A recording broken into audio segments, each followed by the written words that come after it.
मनुष्य के मन में अज्ञात के प्रति सदा से ही गहन आकर्षण रहा है। ऐसा क्या होता है जो उनके अंदर भविष्य को वर्तमान की तरह देखने की सामर्थ्य से भर देता है? यह बता पाना तो कठिन है। भविष्य को देख पाने में सक्षम व्यक्तियों का नाम लिया जाए तो भारतीय ज्योतिष के प्रथम प्रवक्ता महर्षि भृगु का उल्लेख सर्वप्रथम करना होगा। उनके द्वारा रचित भृगु संहिता को ज्योतिष का आदि ग्रंथ कहा जाता है और ऐसा विश्वास किया जाता है कि वर्तमान संवत्सर में ऐसा कुछ नहीं घटता जिसका पूर्वानुमान भृगु ने न किया हो। भृगु संहिता वास्तव में महर्षि भृगु एवं उनके पुत्र शुक्राचार्य के मध्य हुए वार्तालाप के रूप में है, जिसमें भृगु उनके पुत्र द्वारा पूछे गए प्रश्नों का क्रमानुसार उत्तर देते प्रतीत होते हैं। विलक्षण रूप में भृगु संहिता में उन सभी व्यवसायों, पदों, विधाओं का उल्लेख है जो उसको लिखे जाने के काल में विकसित ही नहीं हुई थी। उनके विषय में पढ़कर यह प्रश्न उठना स्वाभाविक है कि ऐसा कैसे हो पाया होगा। पुराणों में एक कथा आती है कि अपना ग्रंथ ज्योतिष संहिता पूर्ण करने के उपरांत महर्षि भृगु के मन में त्रिदेव से मिलने की आकांक्षा जगी। उनसे मिलने का उद्देश्य यह परखना भी था कि कौन से देवता को क्रोध दिला पाना संभव नहीं है। वैसे तो भगवान विष्णु को जगत का पालनहार कहा जाता है, परंतु एक बार ऐसा भी हुआ कि जगत के पालनहार के सीने पर प्रहार हुआ। आखिर किसने और क्यों किया था विष्णु जी के सीने पर प्रहार? भगवान विष्णु ने धर्म की रक्षा के लिए कई अवतार लिए हैं। इन अवतारों के साथ उनका कोई न कोई भक्त ऐसा था जिनकी भक्ति ने उन्हें अमर कर दिया था। जहाँ सारा संसार विष्णु जी की पूजा करता है, वहीं उनका एक भक्त ऐसा भी था जिसने उनके सीने पर प्रहार किया। आइए जानते हैं आखिर क्यों एक भक्त ने अपने ही इष्ट के सीने पर प्रहार किया। भगवान विष्णु के सीने पर प्रहार करने का प्रसंग धार्मिक ग्रंथों में मिलता है, जिसके अनुसार एक बार सरस्वती नदी के घाट पर ऋषि मुनि इस बात पर चर्चा करने लगे कि त्रिदेव यानी ब्रह्मा, विष्णु और महेश में से कौन सर्वश्रेष्ठ है। जिसके बाद सभी ने तीनों देवों की परीक्षा लेने की सोची, जिसके लिए महर्षि भृगु को चुना गया।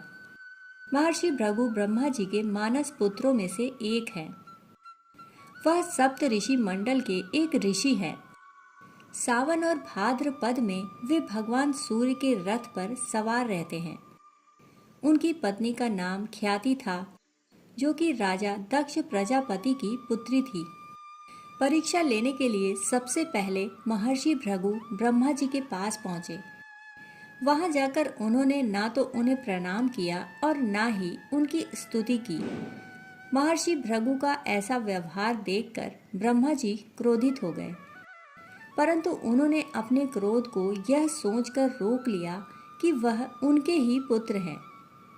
ब्रह्मा जी से मिलने के बाद महर्षि भृगु कैलाश गए।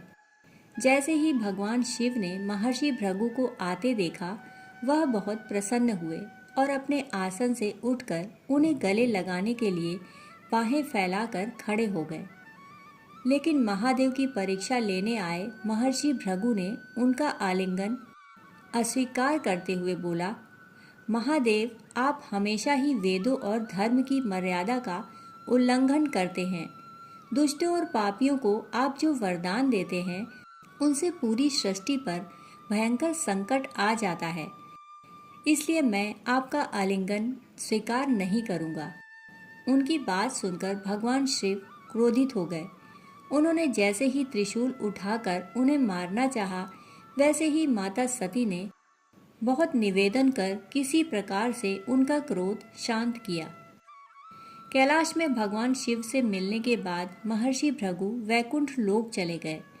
वहां भगवान विष्णु माता लक्ष्मी की गोद में सिर रखकर लेटे हुए थे। महर्षि भृगु ने वहां जाते ही नारायण के सीने पर जोर से लात मार दी। उसके बाद श्री हरि विष्णु अपने आसन से शीघ्र उठ खड़े हुए और उन्हें प्रणाम कर उनके चरणों को सहलाते हुए पूछा कि हे भगवान, आपके पैरों में चोट तो नहीं लगी? कृपया इस आसन पर विश्राम कीजिए। लाइए मैं आपकी पीड़ा का निवारण कर दूं। ऋषिवर, मेरा वक्ष स्थल तो पत्थर की भांति कठोर है, परंतु आपके चरणों को चोट पहुंच गई होगी। भगवान, मुझे आपके शुभ आगमन का ज्ञान न था, इसलिए मैं आपका स्वागत नहीं कर सका। आपके चरणों का स्पर्श तीर्थों को पवित्र करने वाला है। आपके चरणों के स्पर्श से आज मैं धन्य हो गया। भगवान विष्णु के प्रेम व्यवहार को देखकर महर्षि भृगु को पछतावा हुआ और उनकी आंखों से अश्रु बहने लगे। भृगु भगवान विष्णु को नमन करते हुए बोले, प्रभु, आप ही सृष्टि के अधिपति हैं, आपको ही क्रोध दिला पाना संभव नहीं। कहते हैं कि उसी समय भगवान विष्णु ने भृगु ऋषि को तीनों कालों को देख पाने का ज्ञान दिया था, जिसके आधार पर उन्होंने दूसरे ग्रंथ भृगु संहिता की रचना की एवं त्रिकाल दृष्टा के नाम से विख्यात हुए। जिसके बाद ऋषि मुनियों के पास वापस आकर उन्होंने ब्रह्मा, विष्णु और महेश तीनों के यहाँ हुई घटनाओं के बारे में बताया। ऋषि भृगु की बात सुनकर सभी ऋषि मुनि हैरान हुए और उनका संदेह दूर हो गया, जिसके बाद वे सभी भगवान विष्णु को श्रेष्ठ मानकर उनकी पूजा करने लगे।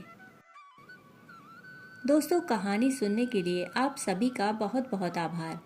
फिर मिलते हैं ऐसी ही एक कहानी के साथ। तब तक के लिए धन्यवाद।